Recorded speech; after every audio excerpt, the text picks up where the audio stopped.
Working in the TV business, I hate to admit, but often we're hardwired to do our jobs. I mean, every day we have like a morning meeting, we meet up with our bosses, with fellow reporters and producers, we plan for stuff throughout the day, and then, you know, we're just in the grind. We go and we hope to crank out our story within a few hours, be able to put it on air, and just get through the grit and grind of what we do in our line of work. But there are moments, and when they come across me, I got to sit back. I have to give you a video blog or something about it, because there are so many moments out there, they may be rare, but where you feel just truly touched, truly motivated by what you do. And this week I had the pleasure of going out to Independence High School, and meet up with some incredible teenagers out there. So hundreds of teens.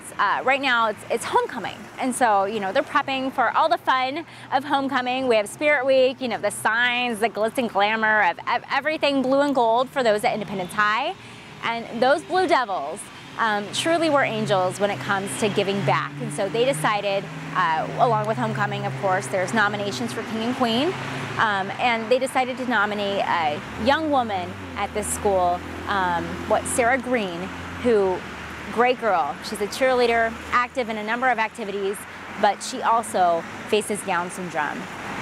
She's a pretty motivational girl, despite having, you know, a developmental disability. And I hate the word disability, because I don't feel like it's a disability. It's a part of who she is. And when you go and meet this girl, and I felt bad because I interviewed her for a while, but you know, we want to put her in there. We want to make things, you know, look a certain way. Not that we're trying to shape a story to be a certain thing. It's just, you know, I want to make her look good. She's such a good kid. But meeting her and the kids who nominated her to be, hopefully, homecoming queen, I mean, that kind of story is just, it's incredible. These students, the interesting part, so a lot of students know her. One of the female students I interviewed actually knows her outside of school. She volunteers to work with different people with developmental disabilities. Really, really neat to meet that girl. The high school principal, get this, had actually been what Sarah's, I think, her history teacher back in 7th grade. So a lot of people have seen Sarah along this really incredible journey. So to meet these people that have been touched by her in many ways was just, it was super special. On top of that, although I didn't get to include her mom in the piece, I did speak with her mother before and after this all aired. Her mom gave me a call the morning after saying, hey, you know, what you did with your work was just, it was beautiful. And her mom was really hesitant before, and I admit, you know, it's okay.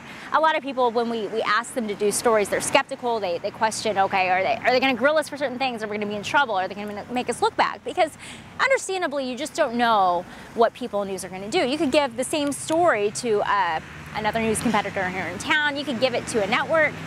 Every person's gonna do it differently.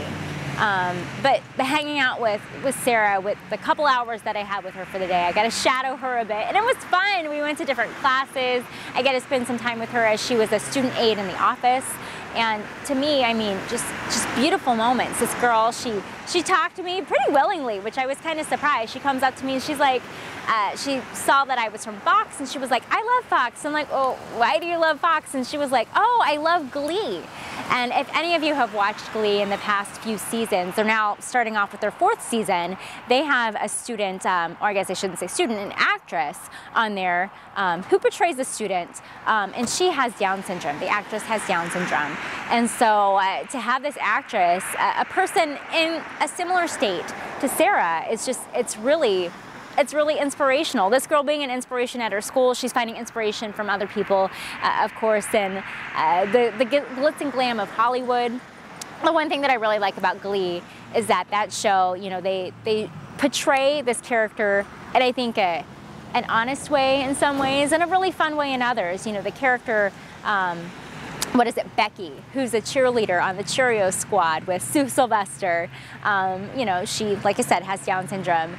She is the quirkiest character on this show. Whenever she has camera time, whenever she has it, she blows my mind. She has the funniest lines. My favorite part is this past season, Becky has kind of these inner monologues, and these inner thoughts she has, they're brilliant. And they're brilliant and they're fun because they have a British actor kind of portray her voice. And so she has this hoity-toity accent, and she has these, you know, incredible thoughts, and not that she wouldn't have them on her own naturally, because when she does have her time on camera, delivering her own lines as an actor, she wows me. I mean, the scenes that she had with Puck as they're ditching, having their own prom as the Glee rebels, I guess, in some ways, that priceless moments this past season. But an incredible show, an incredible group of teens over at Independence High School. I just want to say to Sarah, you know, I wish you the best of luck this Friday. Hopefully, you know, I'm not saying that the other candidates aren't worthy. I just think that, you know, you are such a good kid, and despite what happens this week, I want you to know that to a lot of people, you are their queen, and you mean so much to them over at Independence High School. So you truly are a winner, regardless of what happens. You know, if you do get the crown, cherish that moment and build on that moment. I know you're going to have so many great things to look forward to in your life. You're just starting out, hon. You're doing so great. But anyway, a great story I wanted to share with you all. A great moment, a very inspirational moment for so many throughout this community. And it's just one moment that I, as a reporter, truly touched by, and I had to share.